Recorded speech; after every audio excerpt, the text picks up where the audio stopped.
Hi friends, this is 5 Minutes Tech YouTube channel. Here is Samsung Galaxy A04 smartphone. In this video, you will learn how you can set pattern lock in your phone Samsung Galaxy A04. First of all, go to the settings of your phone here.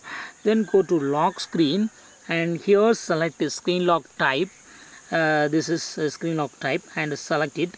As of now, no security is available. Okay, if you want to set a pattern type of lock, just click that pattern and draw the pattern that you want to set.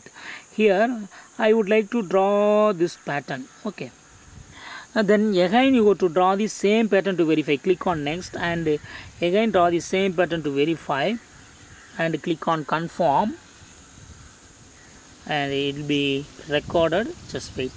Yes, it is recorded and now click on done. If you want to do backup of your pattern, yes, you can do it. Click on continue and yes, pattern is set now. Now you can sign in into Samsung account by providing email or phone number for backupping your pattern. In case you forget it, you can recover. Otherwise, go to the home screen and put lock in your phone. Just press side button, that is power button, once and your phone will be locked. And to unlock your phone, you have to use that pattern now you have set. Okay, what I have set, this is I have set. Yes, so in this way you can easily set a pattern type lock in your phone Samsung Galaxy A04. That's all friends, thanks for watching, bye.